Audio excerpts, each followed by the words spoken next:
Single dad janitor was just cleaning the floor, then silenced a billion-dollar boardroom in Arabic.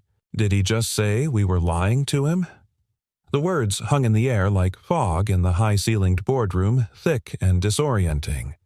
Evelyn Marchand didn't flinch. She leaned forward, her fingers steepled just beneath her chin, her ice-blue eyes fixed on the man across the polished mahogany table. "I'm sorry, Sheikh al-Hariri," she said carefully. "Could you clarify your last statement?" The sheikh didn't answer. Instead, he turned to his advisors and launched into a rapid stream of Gulf Arabic, his voice rising with each clipped syllable, gesturing sharply toward the stack of contract printouts in front of him. The tension in the room sharpened like the edge of a blade. Evelyn shot a glance at the lead translator, David Lynn, a seasoned diplomat who'd worked in Geneva and The Hague. He looked like someone had just asked him to interpret a Shakespeare soliloquy underwater. I'm not sure," David stammered. "He's switched dialects, and the terminology is unconventional." Next to him, the second interpreter, Rana, a polyglot fresh out of the UN, fumbled with her notes, her eyes darting as she tried to chase the sheikh's words like birds scattering in a storm. "Wonderful," Evelyn muttered under her breath. Across the table, the sheikh's eldest advisor, a man with a long silver beard and a face carved from centuries of tradition, was now shaking his head. "This is not partnership," he said coldly in English. "This is ambush." A low murmur rippled through the Marchand Global team. Billions hung in the balance. Years of land acquisition, zoning negotiations, engineering designs, and now on the verge of final signatures, it was unraveling at the seams. Then a voice, low, steady, cut through the tension like a scalpel. "If I may," the man said. "He's not accusing you of deception. He's objecting to the structure of the contingency clause, specifically the phrase regarding leveraged returns under adverse ESG conditions." Silence. Like a vacuum had swallowed the entire room. Heads turned in unison. At the far side of the room, standing beside the stainless steel coffee station, was a man in a faded gray maintenance uniform. A cleaning rag was draped over his shoulder. A name tag, barely visible, read Gabriel. Evelyn blinked. "What did you just say?" Gabriel stepped forward calmly, like someone who had no idea he had just walked into the middle of a billion-dollar landmine. "The sheikh believes the clause allows your firm to retain disproportionate control if the project fails to meet its sustainability benchmarks," he said. In his cultural context, that's equivalent to planting a knife in a handshake. "Who the hell are you?" one of the Marchand executives blurted. "I'm with Facilities," Gabriel replied, unfazed, "assigned to VIP late-night hospitality. I'm just here for the air filters and coffee." David, the lead interpreter, looked stunned. "You speak Gulf Arabic fluently," Gabriel nodded. "And more importantly, I understand what he meant. Not just the words." The sheikh, still seated but now visibly intrigued, spoke again, this time directly to Gabriel in Arabic. Gabriel answered him without hesitation. The two men exchanged a brief volley tone, calm words, deliberate. Then the sheikh chuckled. A low, rare sound that made his aides lift their brows. The advisor with the silver beard leaned forward, whispering something into the sheikh's ear. And just like that, the room began breathing again. Evelyn stood slowly composed, but sharp. "Mr. Gabriel, was it?" He nodded once. She walked over her Louboutin heels, clicking against the marble floor like punctuation marks. She stopped just short of him, folding her arms. "You've been in this room for 3 days," she said. Quiet cleaning observing. "And you just happen to understand the one thing no one else in this room could?" Gabriel didn't blink. "I didn't want to speak out of turn. But you did. I didn't want the deal to fall apart over a translation error." Evelyn studied him. 30-something, trim, calm in a way that felt chosen, as if silence had been a long-term strategy. His eyes didn't dart. They listened.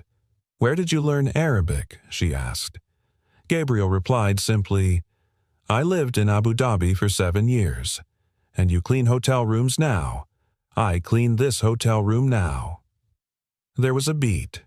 Then, from the other end of the table, Sheikh al-Hariri spoke again in Arabic. Gabriel turned slightly listening and nodded. He says Gabriel translated that your contract terms are acceptable if the clause is reframed to reflect joint fiduciary responsibility. He's willing to resume negotiations. One of the Marchand board members nearly choked on his mineral water. Evelyn didn't move. Her gaze, icy and calculating, remained locked on Gabriel.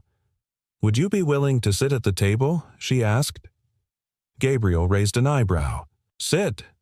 Like, with the actual decision-makers, I think you've earned that much," she said. Then added, half smiling, "even if you are still on the clock." Gabriel glanced at the hallway clock above the door. 1:47 p.m. "I have to leave by 3:10, he said evenly. "Doctor's appointment?" "Something more sacred," Gabriel said, grabbing a notepad from the sideboard. "School pickup." Evelyn cracked a smile for the first time in days. "Then let's make this quick," she said. And just like that, a janitor pulled up a chair to a billion-dollar table because for once someone had listened, and someone else had spoken. "Would you like water?" "Or a proper seat?" Evelyn asked, her tone oddly neutral. Gabriel was already pulling out the nearest empty chair. "Water would be fine, but I'm more interested in the clause he misread." David, the stunned interpreter, still hadn't moved from his seat. His translation earpiece hung limp at his side like a prop from the wrong stage play. Evelyn turned to her team. "Let's reset. Take 5 minutes. Everybody but Cole stays." The name rolled off her tongue like she'd known him longer than the last 3 minutes. Executives filed out, grumbling in whispers. One of them, manning her CFO, paused by her side.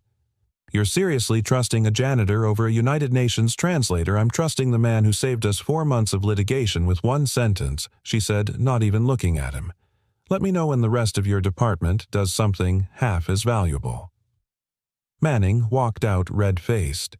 The room settled into an eerie quiet. Gabriel took his seat slowly, his back straight, hands folded in front of him. He looked like a man who had no desire to be here and yet knew exactly what he was doing. "All right," Evelyn said, sitting across from him. "Who are you really?" Gabriel tilted his head. "You've already seen my name tag. No one speaks Gulf Arabic financial dialect fluently. By accident." Gabriel met her gaze. His voice was low even. "I studied at NYU. Dual Masters in International Finance and MENA Regional Policy.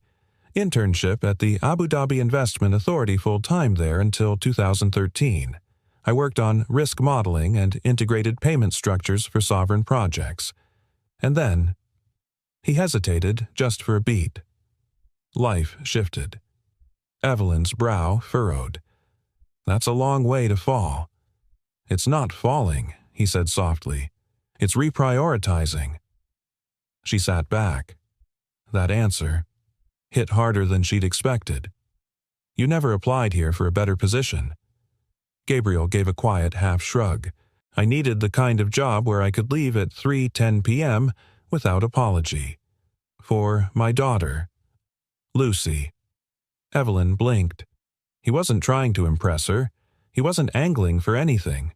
He was just answering. "How long have you been here?" she asked. 18 months. And all this time you've been cleaning up after the kinds of people you used to sit beside." Gabriel smiled, faintly. "There's a strange clarity in that. I used to think boardrooms were full of the smartest people in the building. Turns out they're often just the loudest." That line lingered in the room like incense. Evelyn's phone buzzed. She silenced it without looking. Her eyes never left him. "I'm trying to understand something she said. If you're this capable, this educated, why not go back to finance now?" Gabriel leaned forward. "Because finance never waited in the nurse's office when Lucy had strep throat. Finance didn't read her bedtime stories when she had nightmares after her mother's funeral. And finance sure as hell wouldn't have accepted me walking away every afternoon at 3 o'clock. The silence after that wasn't awkward. It was reverent.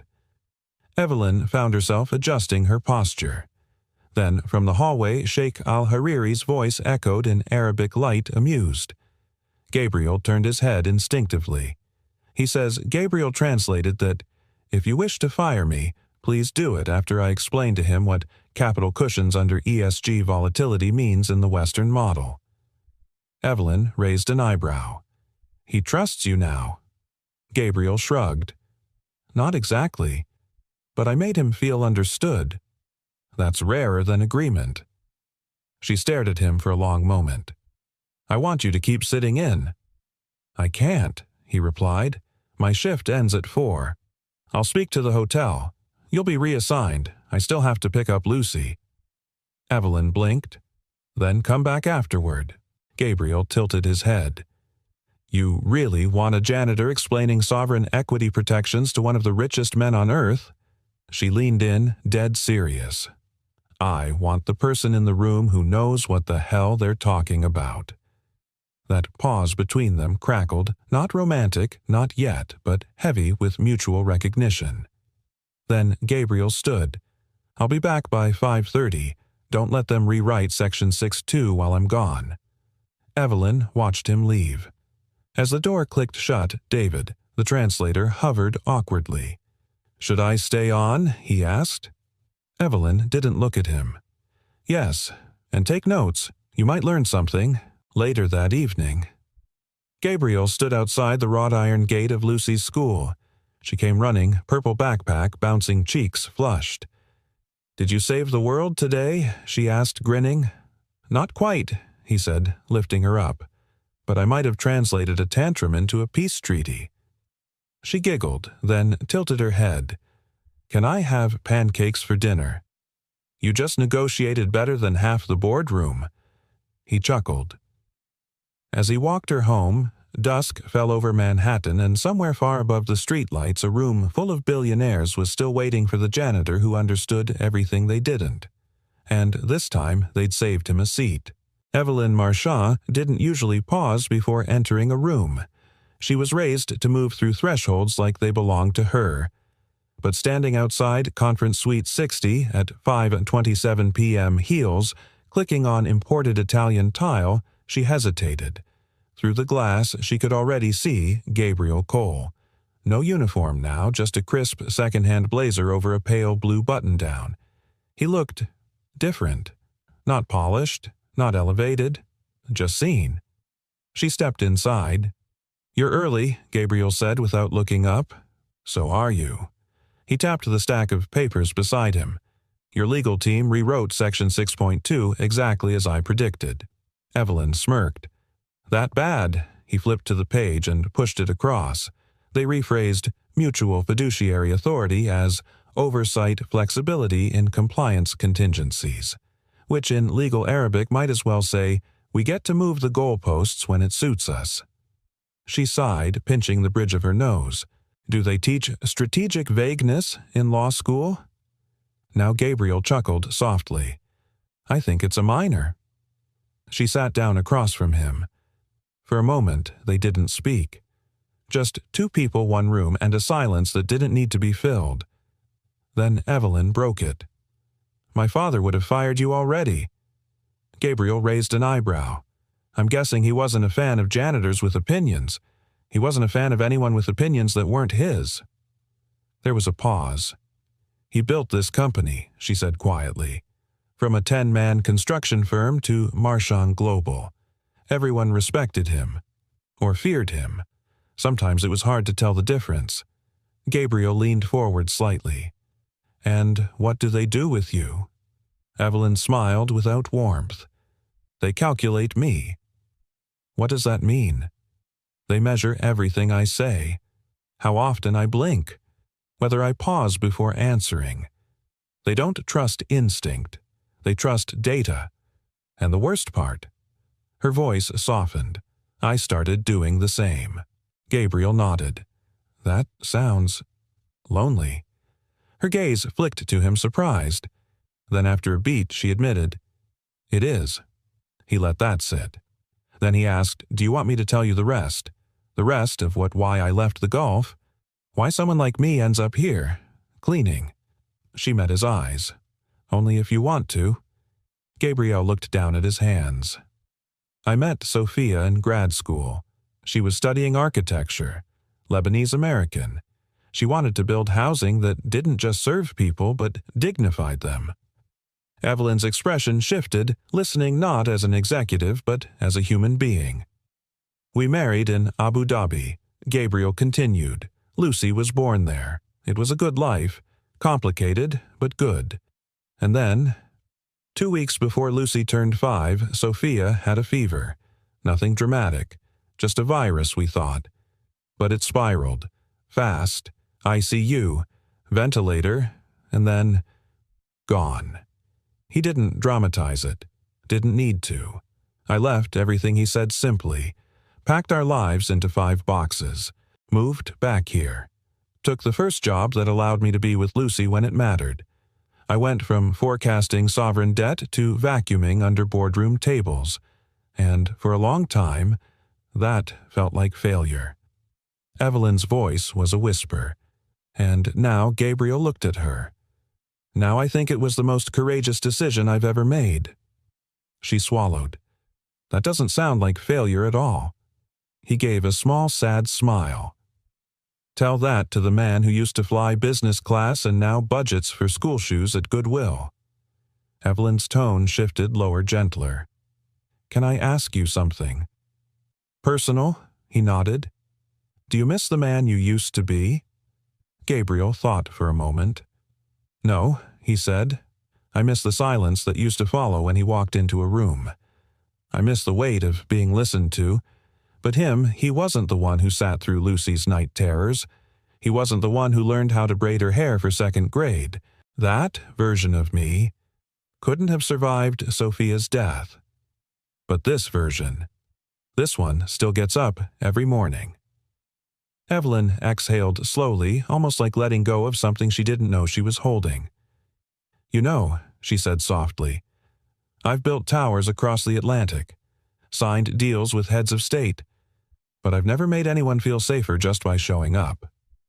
Gabriel met her gaze. Maybe that's worth building next. She didn't smile, but she didn't look away either. Then the door opened. One of the Sheikh's advisors peeked in. They're ready. Evelyn stood. So did Gabriel. As they walked toward the door side by side, she said, You'll need an official title. I thought I had one already, he said.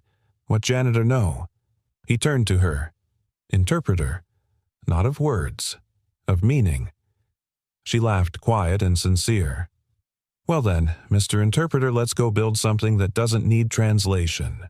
And together, they stepped back into the room where the world was waiting. Gabriel hadn't sat at a boardroom table in nearly a decade. Not since the last time he wore cufflinks that weren't engraved with someone else's initials. Not since the day the call from the hospital shattered the scaffolding of his life. Now, he was back, only this time there were no suits tailored to him, no title plate in front of his seat. Just a folder of notes, a $29 thrift store blazer, and a daughter waiting at home with half-colored homework. And yet, the entire room was looking to him. Section 6.2, Gabriel said, flipping through the latest revision. You changed 2 words. Anticipated benchmarks became discretionary thresholds. That's not just semantics. It implies unilateral authority. Manning, the CFO, stiffened. That phrasing was cleared by legal. Gabriel didn't flinch. Legal cleared it because they don't speak Gulf dialects. But in Arabic financial law, especially in Islamic jurisprudence, that change reads as exploitation masked as flexibility. The Sheikh's top advisor nodded slowly, turning to whisper in the Sheikh's ear. Gabriel caught the phrase Nia al-Ghadr, intent to deceive. That Gabriel said, pointing gently at the contract, is the word they're using now. Evelyn leaned forward. Translate that for the room. Gabriel's voice was quiet. They think we're planning betrayal. The silence that followed was bone deep. No one here is trying to cheat anyone, Manning shot back. Intent doesn't matter if perception screams louder, Gabriel replied. You don't lose deals because you're wrong. You lose them because someone thinks you don't care enough to be precise. That line cut like a scalpel. Even Evelyn sat back slightly, processing the weight of it. Then Sheikh al-Hariri spoke calm but pointed. Gabriel translated. He says that when trust is already fragile, the smallest crack becomes a canyon. Evelyn folded her arms. So, how do we bridge it? Gabriel glanced down at the original draft, then at the latest one. He picked up a pen. Don't rephrase, reframe. Return to shared interest. Replace the language with what it actually means, that if benchmarks are unmet, governance becomes a mutual obligation, not a corporate advantage.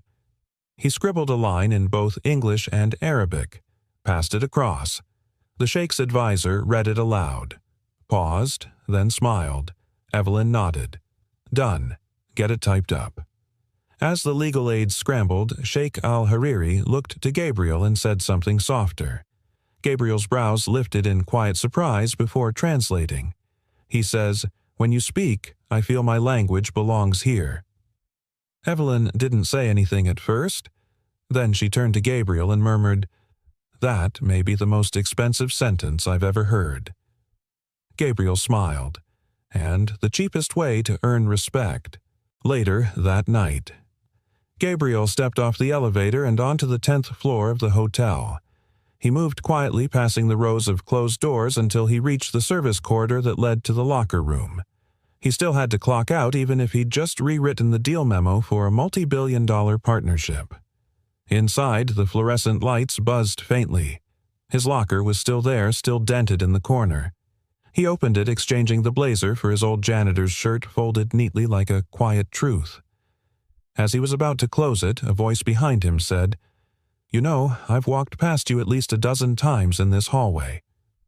Gabriel turned. Rana, the junior interpreter, stood there, shoulders squared, eyes sharp behind gold-rimmed glasses.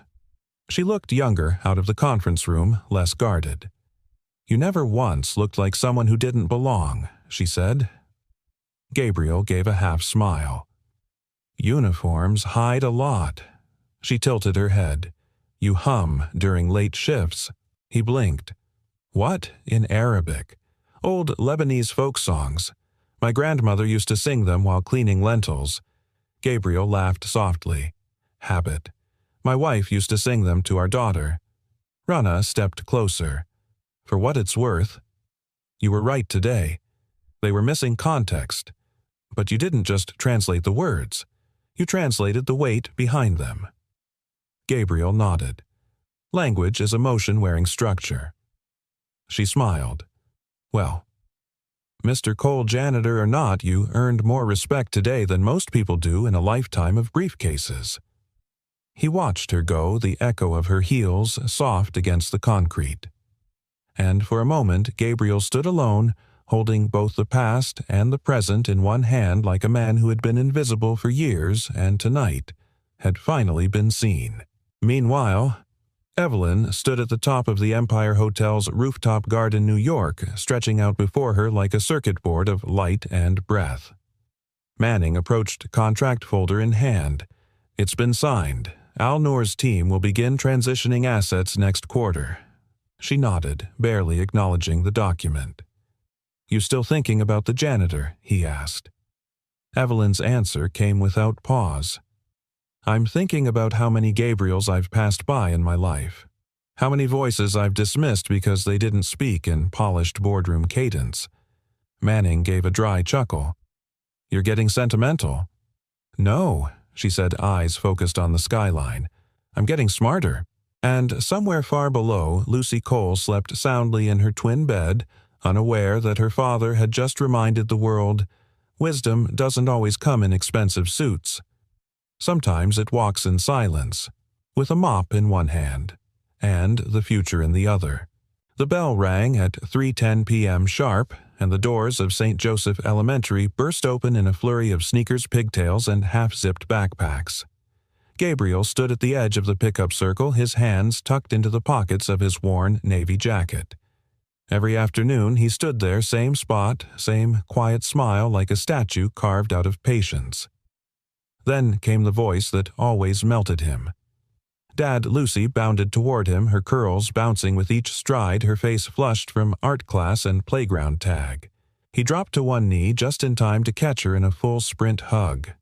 "Hi, baby girl," he said, kissing the top of her head. "You're here," she whispered into his neck.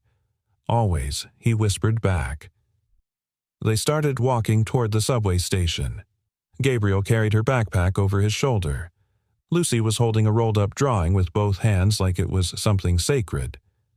"What did you make today?" he asked.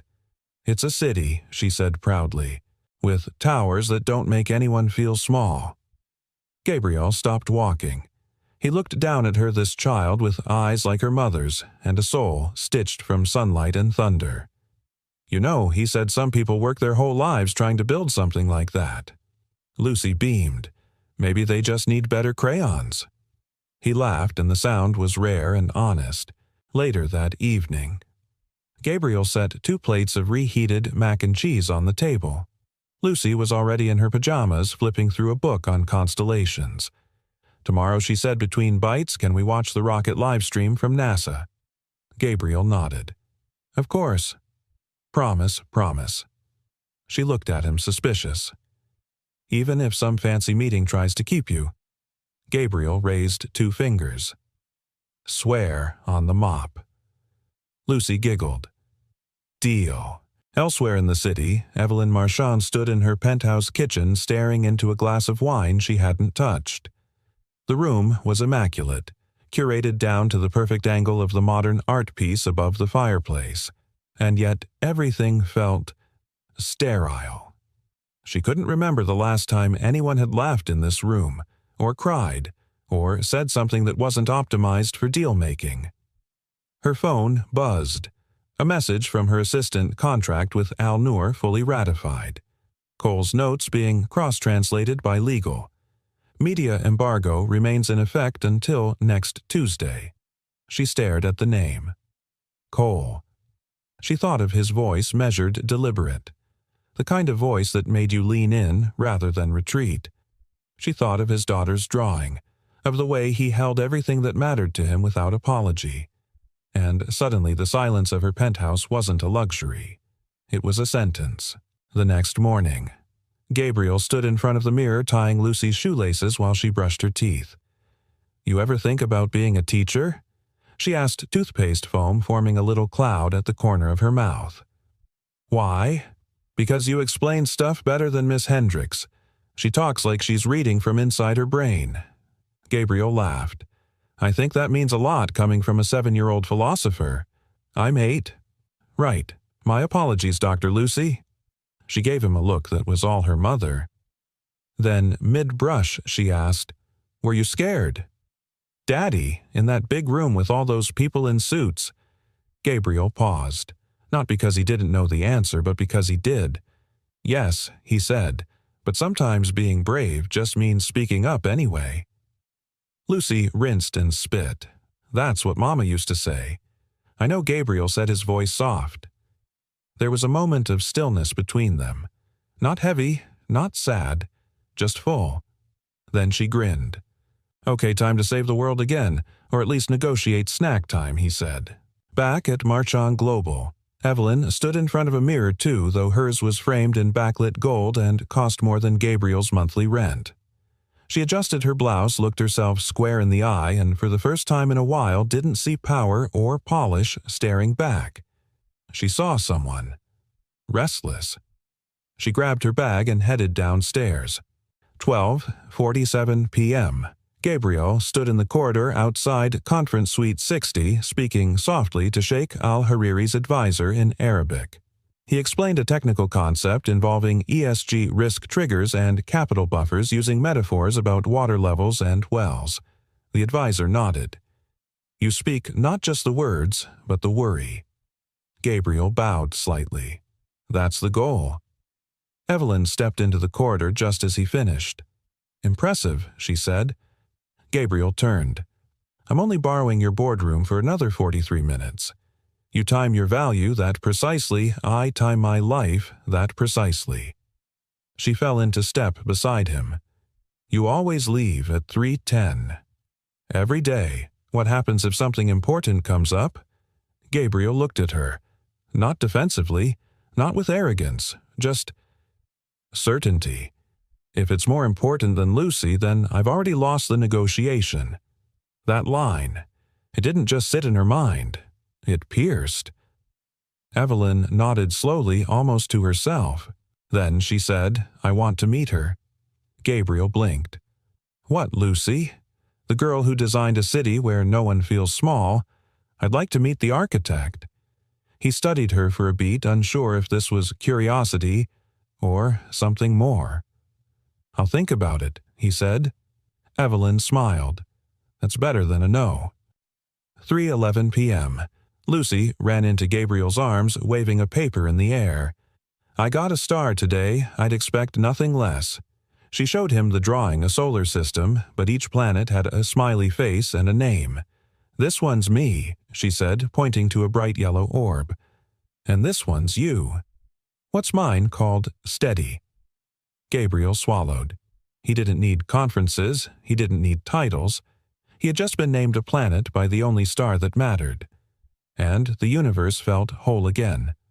Gabriel didn't expect to see Evelyn Marchand standing outside his apartment building, not in her charcoal gray blazer, not with her driver idling at the curb, and certainly not holding a book wrapped in brown paper and tied with twine like some lost artifact from a world where people still meant what they gave.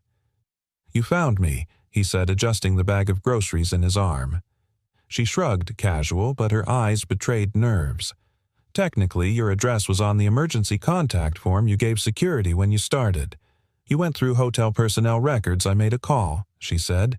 You'd be surprised what doors open when you say you want to return a borrowed interpreter. He smiled. You here to offer me another contract? No, Evelyn said. I'm here to ask a favor. That sounds more dangerous. She held up the package. This is for Lucy. It's a book I read when I was 8.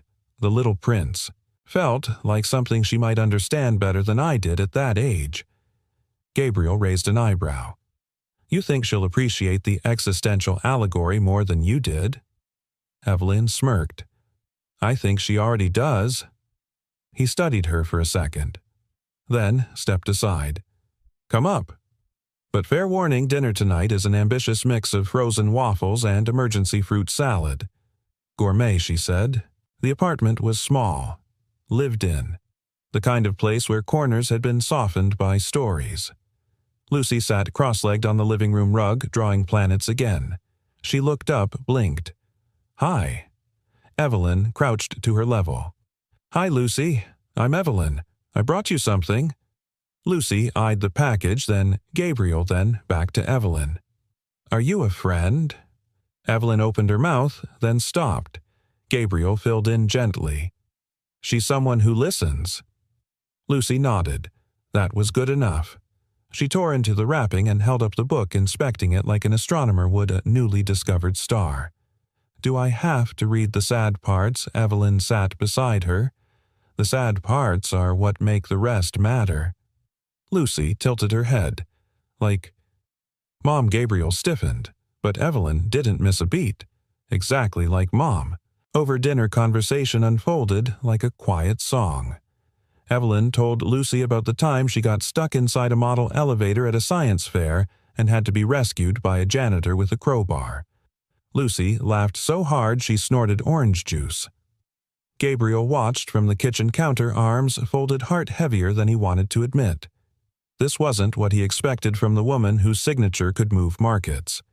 She was softer here. Not less powerful, just unarmored. After Lucy went to bed, Evelyn lingered near the window.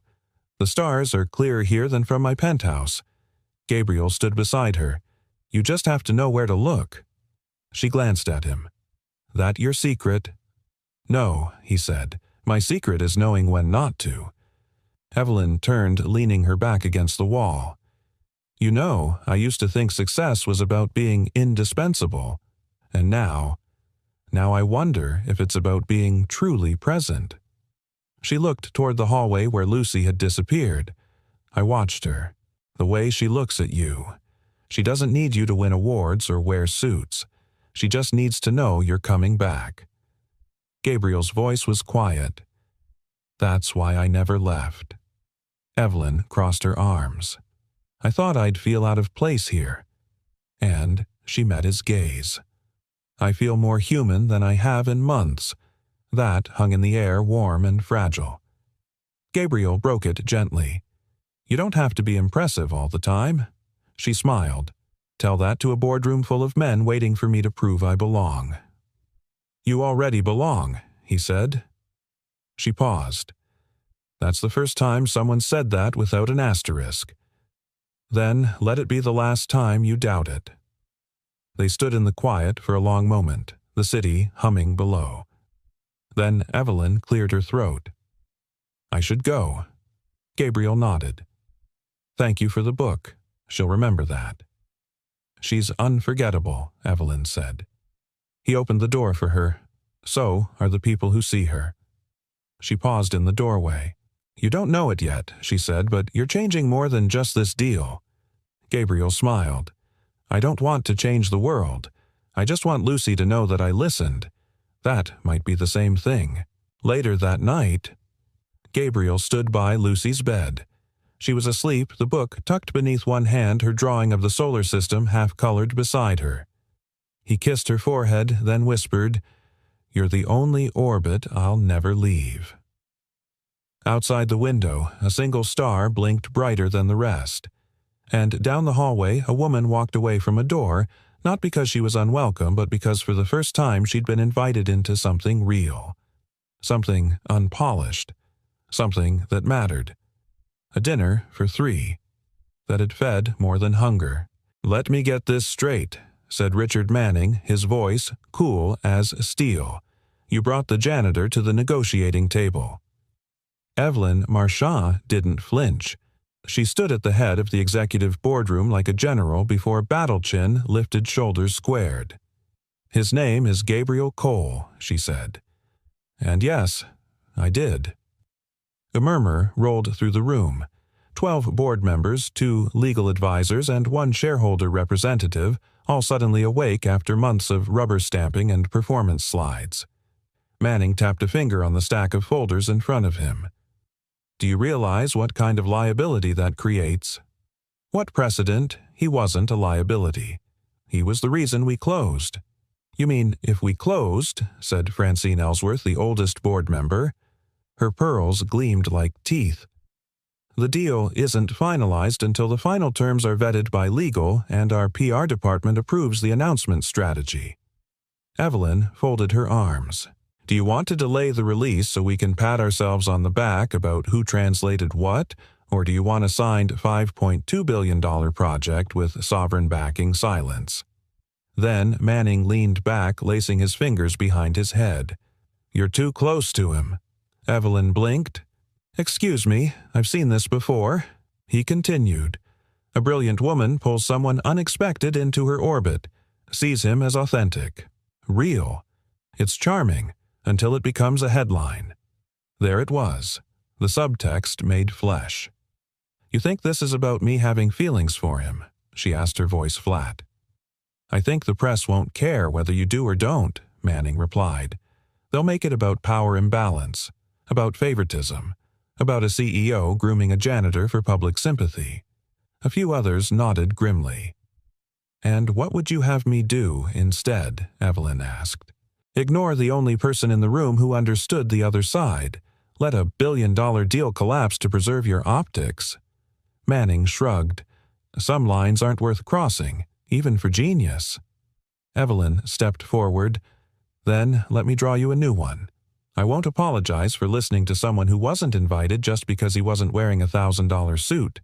I won't pretend that education is measured by title or that value needs a business card. She paused. And I won't apologize for seeing what you didn't. A beat of silence. Then Francine spoke again. We've already had calls from a few investors. They're concerned about chain of command, about trust. Tell them to be concerned about their portfolios, Evelyn snapped, because they just bought into a deal that wouldn't exist without Gabriel Cole. If they're smart, they'll ask how many more voices like his we've been too blind to hear. Later that evening.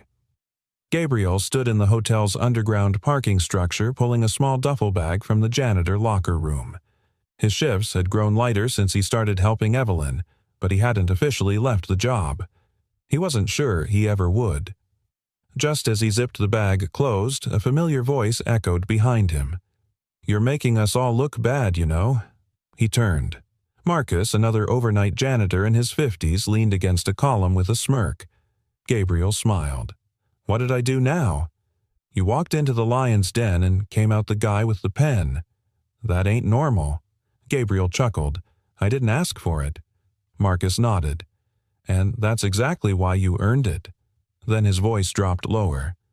"You know some folks upstairs don't like how fast you're rising." Gabriel's smile faded. "That fast, huh?" Marcus shrugged. "World moves weird. Sometimes they cheer you. Sometimes they wait for you to fall." Gabriel stared into the distance. "I'm not trying to climb," he said. "I'm just trying to build something my daughter can be proud of." Marcus tilted his head.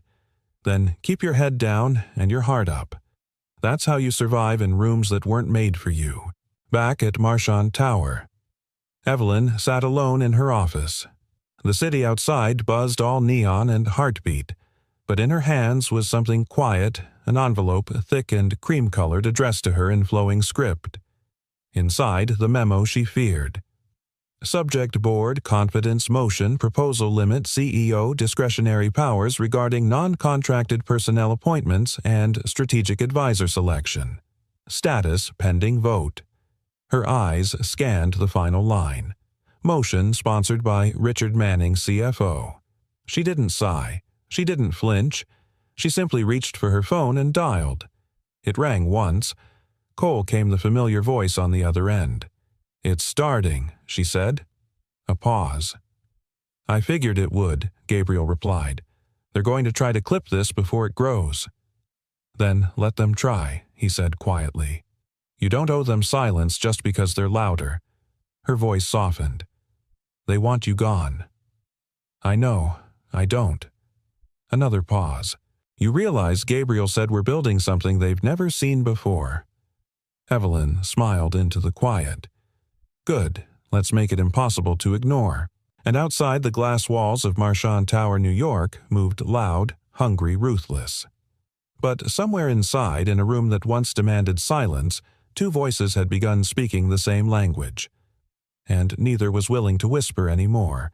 It started with a coffee stain. Gabriel was sorting through printed versions of the Alnor contract part of the final review packet to be distributed at the closing meeting when his eyes caught something off. A faint ring on the top left corner of a page, as if someone had set a mug down and quickly moved it. But what really caught his attention wasn't the stain. It was the missing line.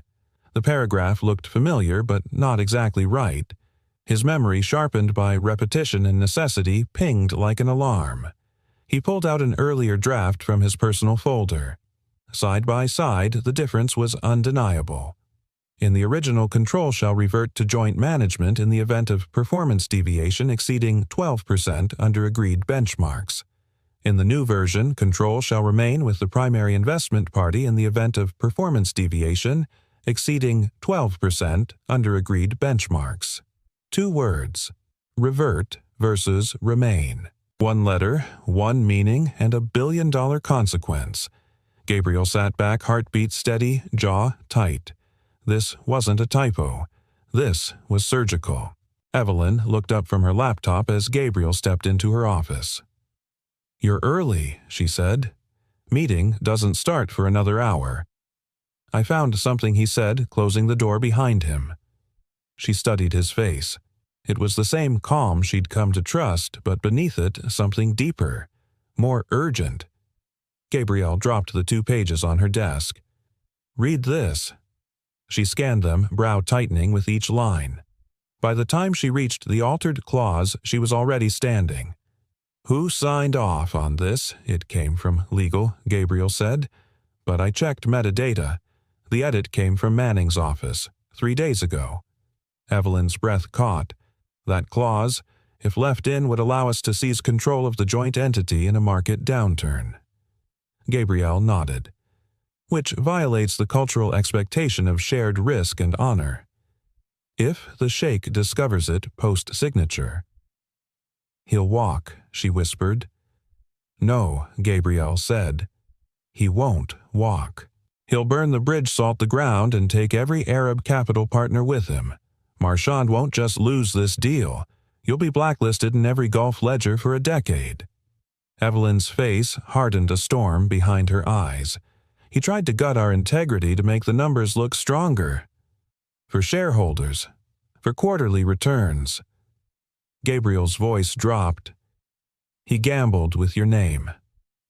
She stared at the papers. Then quietly, "Why didn't I catch this? Because you trusted the wrong people to protect the right things." She looked up, something breaking open behind her eyes.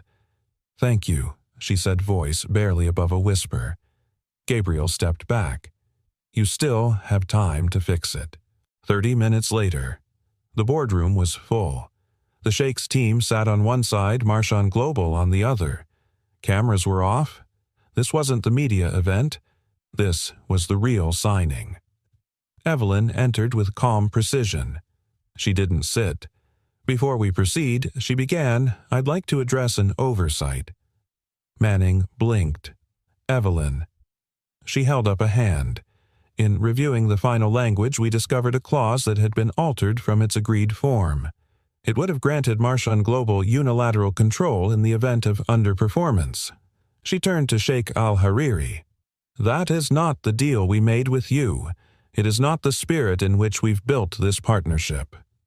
The Sheikh's advisor whispered something quickly in Arabic. The Sheikh nodded solemnly. Gabriel translated. "He says this is the first time someone corrected a power imbalance before signing." Manning leaned in.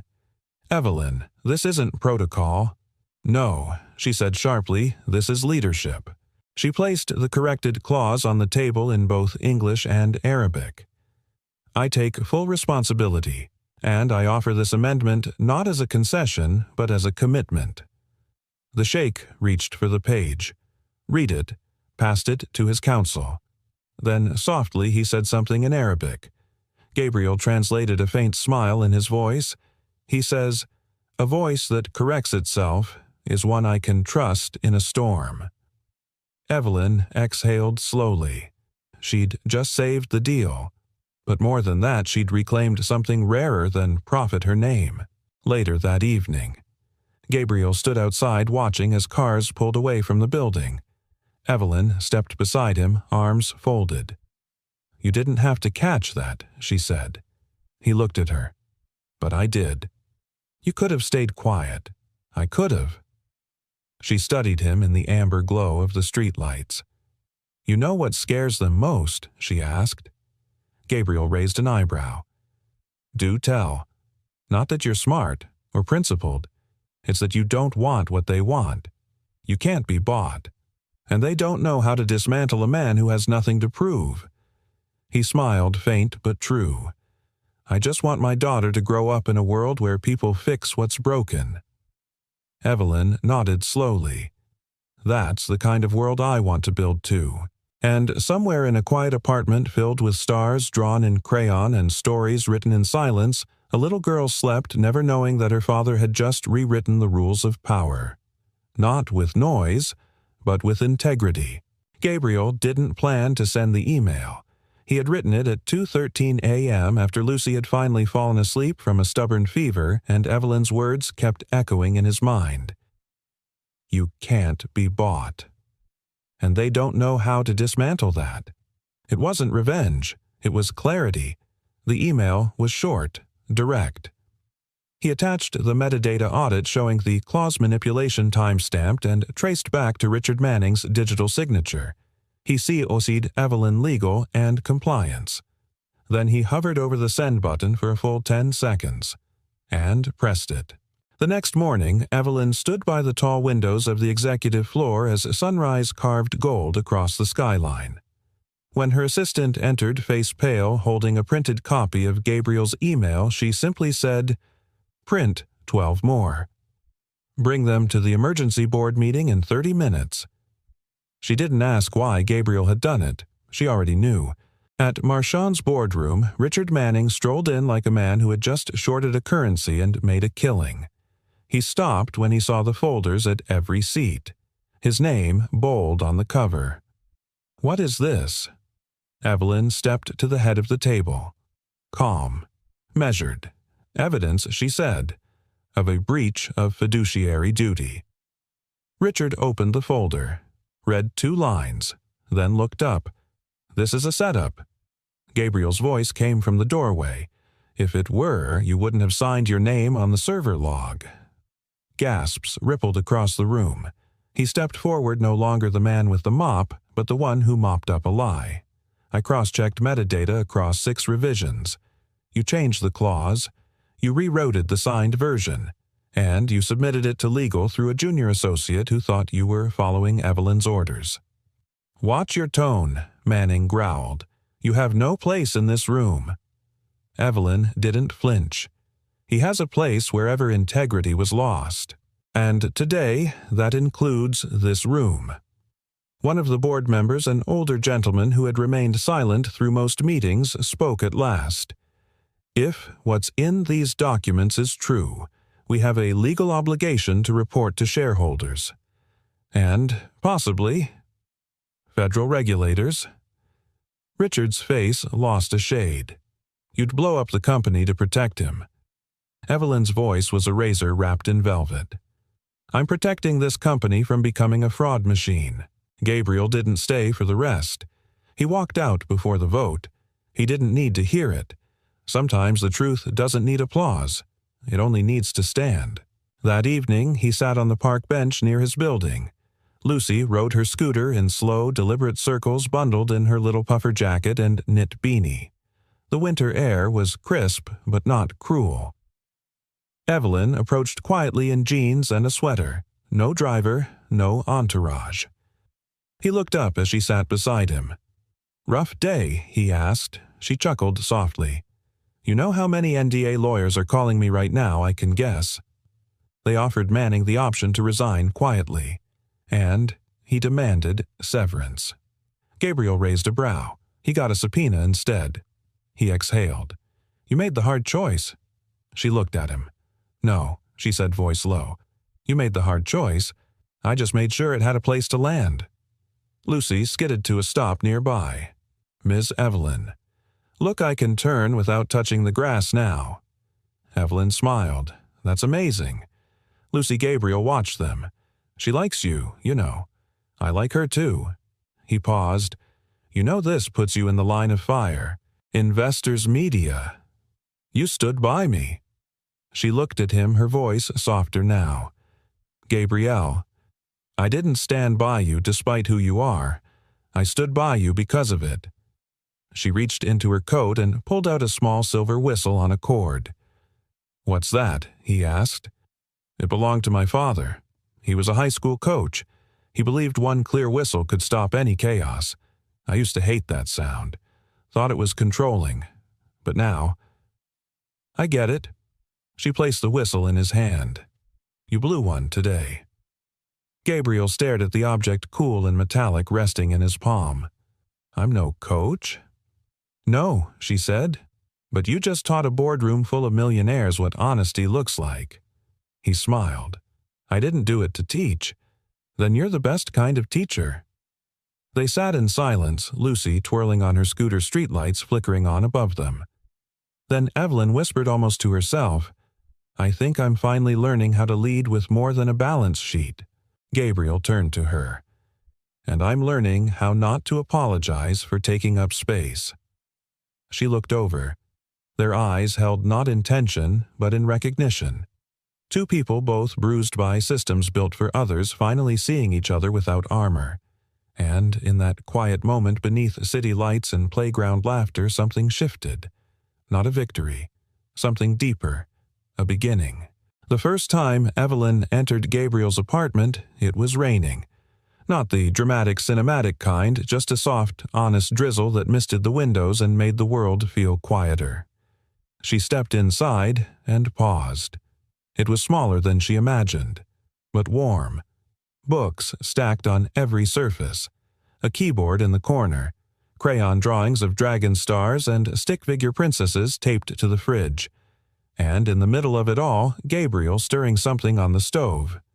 "You cook too?" she asked, shaking off her coat. He smiled over his shoulder. "Only on days ending in Y."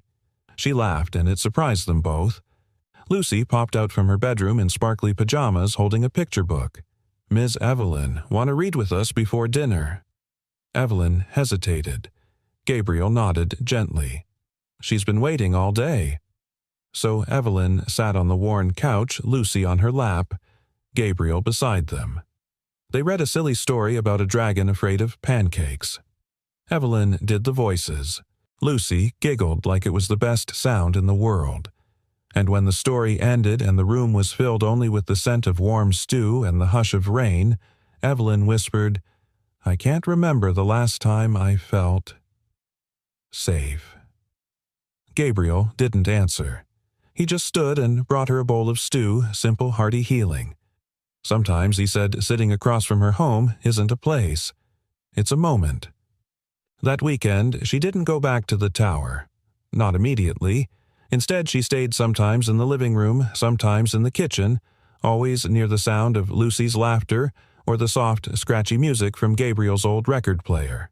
She helped Lucy with a science fair project, watched Gabriel fix a broken doorknob, breathed in the rhythm of a life that wasn't about performance charts and quarterly goals. And slowly, her guard melted. One evening, she found herself alone in the kitchen drying dishes. Gabriel entered, wiping grease off his hands. "I never asked," he said. "What was it like?" "Growing up as Evelyn Marchand." She leaned against the counter, thoughtful. "Imagine living in a house full of mirrors," she said, "but none of them show your reflection. Just expectations. Who you're supposed to be, what you're supposed to earn, how you're supposed to love." He nodded slowly. "And did you ever rebel?" "I did better. I outperformed." She turned to him, eyes steady. "But the cost was forgetting what my own voice sounded like." Gabriel stepped closer. "I hear it now," he said. "Do you?" He nodded. "It's calm, and fierce, and honest." Then after a pause, "And it makes me want to be braver." They sat on the fire escape that night, legs dangling into the cold air, sharing a blanket and a chipped mug of chamomile tea. The city shimmered below them. Evelyn glanced at him. "I used to think trust was earned in contracts," she said. "And now I think it's earned in silence. When someone stays, when they don't try to fix you or use you or outshine you, just see you." Gabriel looked down at the street. "I never wanted to be a symbol," he said. "I just wanted to matter. Quietly." She turned to him fully. "Then maybe it's time someone told you quiet doesn't mean small. You matter." Loudly. He met her eyes, and something passed between them, not heat, but clarity. Like discovering a new language neither of them knew they'd been fluent in all along. Later that week, Evelyn stood before a packed auditorium. It was the annual Marchand Foundation Summit. Press investors, academics. Hundreds of eyes waiting for her to deliver another brilliant speech. But instead of the usual scripted announcement, she began with something else. "I want to tell you a story," she said, "about a janitor." The room shifted. He wasn't hired for innovation or leadership. He didn't have an Ivy League degree, but he did something most of us have forgotten how to do. He listened, closely, not just to language but to truth. She scanned the crowd. In a room full of power, he reminded us that dignity doesn't come from titles. It comes from who you choose to be when no one's watching. A quiet hush fell. I didn't just learn from him. I trusted him. And that trust didn't weaken me. It set me free. In the wings, Gabriel stood with Lucy watching. She held his hand and whispered, "Is that about you?" Daddy Gabriel squeezed her fingers gently. "It's about all of us, sweet pea. Learning to speak up. And listening with our hearts." That night, Evelyn walked out into the lobby and found him waiting. She didn't speak. She simply reached for his hand, and he let her. Not because she needed saving, but because for the first time they both chose to stay. A year later, the sun poured through the tall windows of the Midtown Cultural Center, warming the oak floors and dancing across the freshly painted words above the stage.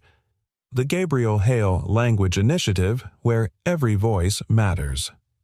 There were no velvet ropes, no press pit, just rows of mismatched chairs filled with children, single parents, community workers, and quietly curious strangers. At the front of the room, Evelyn stood behind a simple wooden podium. Her posture relaxed her smile, unmistakably personal. Behind her, a canvas banner bore the logo of the foundation, a globe, cradled by an open hand drawn by Lucy herself. "Today isn't about a building," Evelyn said, scanning the room. "It's about what happens when we choose to hear each other.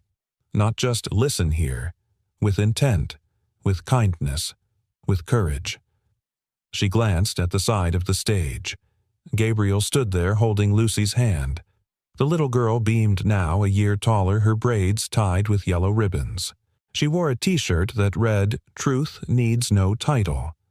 Evelyn continued, "This center offers translation services, language classes, legal aid, and above all, a place where no one is told they don't belong because they don't speak the right way." She paused. "And it exists because one man refused to stay silent, even when it cost him everything." The applause started small but grew a rhythm that felt more like gratitude than celebration. Gabriel didn't step forward to take credit. He simply sat down in the front row next to Lucy, who leaned over and whispered, "They're clapping for you, Daddy." He smiled softly. "No, baby girl. They're clapping for all of us."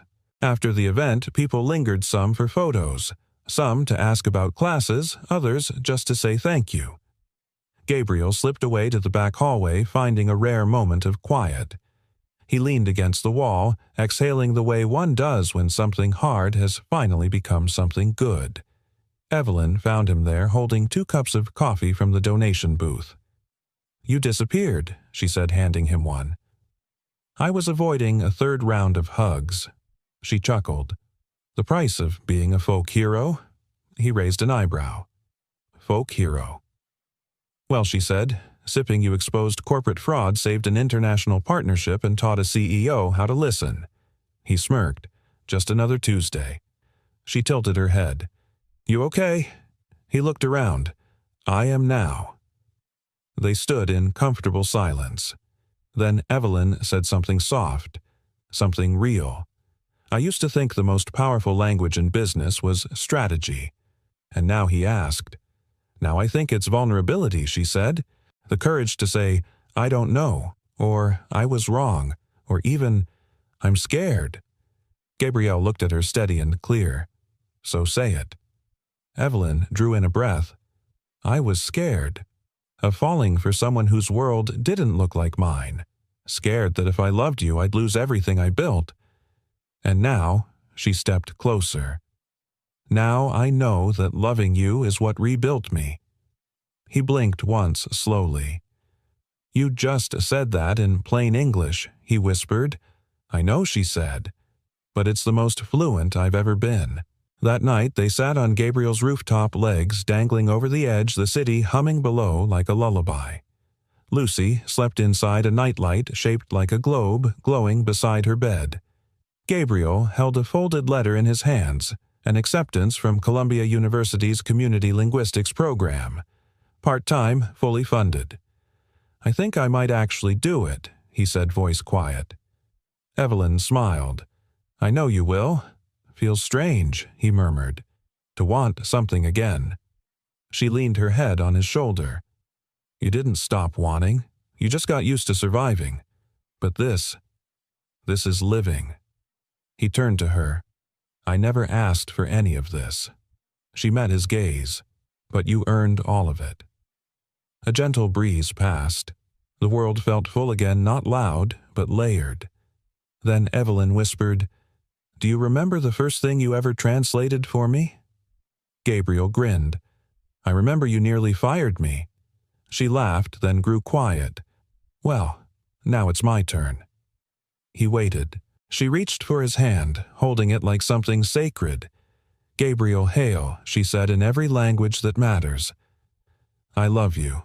He closed his eyes, just for a moment, and then finally he whispered back, in every language.